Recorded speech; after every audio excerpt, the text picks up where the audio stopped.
Hey guys, how are you? It's Jeff. It's been a couple weeks since a video. I was traveling and I'm back in the office and I have happily find a nice little break. I wanted to, I did something really cool with my clients today, with the three clients I've had so far. Really, really cool. And it really is springing from my conviction of not only how tarot works, but also how neurolinguistic programming works, and also just how behavioral modification works in general, with this idea of attracting the kind of futures that you desire, the law of attraction, the physics of the soul, holographic universe, taking these ideas and melding them together, of course, blended together and mixed and bonded together with all the lessons of this fantastic A Course in Miracles book that I enjoy talking about so much. So this is the idea, and I'm going to issue a challenge for you guys, and you can post about it. I'd be so curious to see what you have to say about it. But the challenge is to do a reading for yourself, or a reading for your clients, if you really can have a firm belief about this as I do, to just remove the entire Wands suit from your deck. Oh my God, that's blasphemy. You say, how can you remove all those cards of the deck and get an accurate reading? This is what is really, really cool that I wanted to share with you guys. And it's, not many people have, I'm sure a lot of people, but not as many as I would think. Maybe not a lot of people on the Tarot Tube community. But in neuro-linguistical programming, that's how you literally rearrange the neurology of how you go about looking at an aspect of your life so that you see something different, so that you feel about it, you think about it, and you act your life differently. That's the basis of neuro-linguistical programming. Here's the baseline of this whole thing, guys. I'm going to try to make this sense, but because we're talking so much esoteric stuff, we're going to try to give it in a couple different ways. There are 4 tenets of neurolinguistic programming. There's originally 3, and then the 4th one was added for marketing reasons a little bit after the official start of neurolinguistic programming. The 3 tenets to change your behavior and to set goals and to reach an outcome in your life is, number 1, is that you have to know the outcome. Even as a massage therapist, certainly as a hypnotherapist, I always have to ask the clients, what are you hoping to get out of this? What are you hoping to achieve? Where are you hoping to go for any sort of goal-setting thing? So you have to know the outcome. The second thing is that you have to be flexible. You have to be willing to take in new information, new scenarios, new situations, and be able to adjust your outcome so it's just as pleasurable, it still satisfies all your needs, but at the same time, you're not locked into it. You have to be able to be flexible with what you can realistically expect as, situations change on your way to that intended goal. So that's the second one. The third thing is that you have to really be attuned to your sensory, it's like your sensory activity, basically.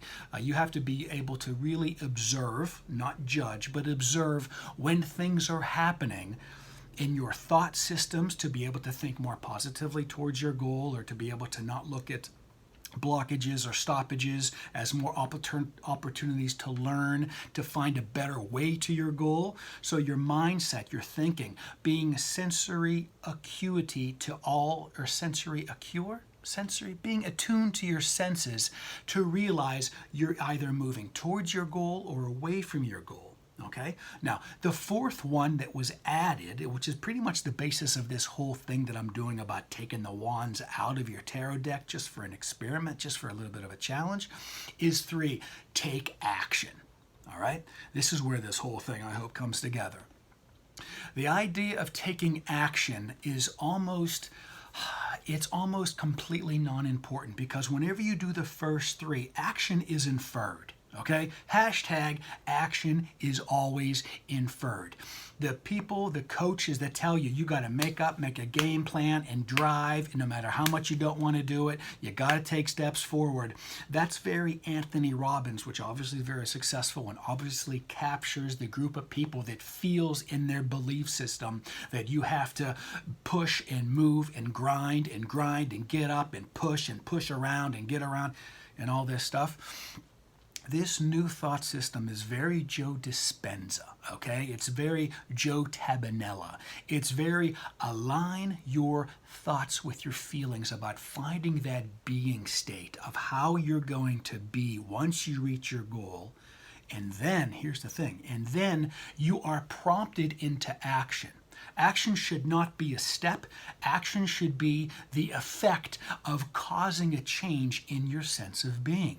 That's why I want to challenge you guys, just for curiosity's sake, to pull out all your wands and still be able to find out from the cards, obviously from what you're intuiting from the cards, that all you need to know is the states of being with all the coin suit or pentacle suit, but more importantly about where you're headed or where you are right now is what are you feeling about your current state and what are you thinking about your current state. That, I trust and I hope for you, is always going to be at the outcome of whatever you intend for yourself.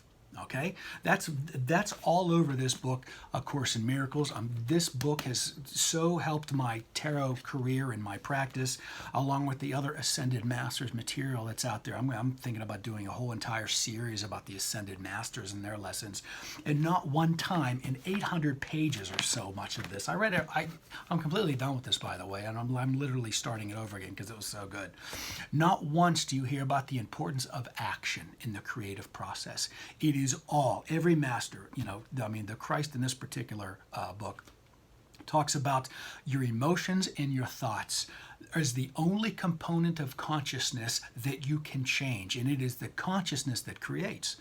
If you guys are really into the law of attraction, you understand this. If you've read the books, if you've seen the movie, if you're into what the bleep do we know with the quantum field theory and quantum mechanics and all this stuff, it is your level of frequency of consciousness that creates, and there's only two suits really that has to do with that. That is the wands suit, that's the sword suit, and it's the cub suit. Actually, here's an idea. You know what? I haven't done this yet, but this might be a second part of this little challenge, is what kind of readings I would get taking out the coin suit as well as the wand suit. I haven't decided on that. Let's keep that out of this whole thing. That's just part of my commentary. For now, take the wands out. Let's see what happens. You're still going to be able to find out what you're feeling and what you're thinking whenever you're looking at all the other cards. And I got my chart just in case you haven't seen. I am so about this. You can take out all your wands and you're still going to actually have a better idea of the actions necessary or the actions as the outcome by putting your focus on the emotions and the thoughts surrounding whatever topic you have to be looking at. In fact, this is actually a better way because you cover the actions on this end and you cover the actions on this end. This is what we do in a therapy office in a much different way whenever people just want to find out whatever they have to do to get to a goal, or they tell us what they have been doing in order to get somewhere, but they've just been failing. Therapeutically, spiritually, it has not a goddamn thing what you are doing. It has everything to do with how you're thinking about it and what you're feeling about it that's going to get you to that coin suit of actually being somewhere. This is why you could have 100 people, 10,000, a million people taking the exact same get rich quick in a real estate course, and you're going to have like 4 or 5 people maybe make a few bucks at it. Okay? Because it's not about what you do. It is about how you feel what you're doing and about the process of, working your way through all your neurology to be able to feel good because this is what you think is going to get you there. Then automatically you're going to get there. Okay? Thus the importance, guys, of just eliminating the idea of doing anything. Okay? Like I said before, I think I'm going to make a hashtag. What I actually wrote down because I thought it was a cool little insight. Action is always inferred. Because whenever you are just sort of doing the work of putting yourself in the place of how you're going to feel, how you're going to be, what you will be thinking whenever you accomplish a goal, you will automatically find the action necessary. It's not even a part of the neurolinguistic programming of getting things done in your life. Action is inferred when you are acting as if that which you are requesting to happen in your life is already there. You're going to automatically eat different foods. You're going to automatically make phone calls and talk in a different way. So that's the point of this whole challenge, and the point to add a little bit more to my A Course in Miracles playlist, which this will probably be under, because the realization that The creative process is accomplished only in the desire of not what you want, then directly into what you want, then put yourself there. Okay? That's a little asterisk in order to help you get there, is that whenever you get into your meditations and you want to get into your prayer or however you want to look at it, just offer gratitude, because that state is an absolute real thing. It's happening right now.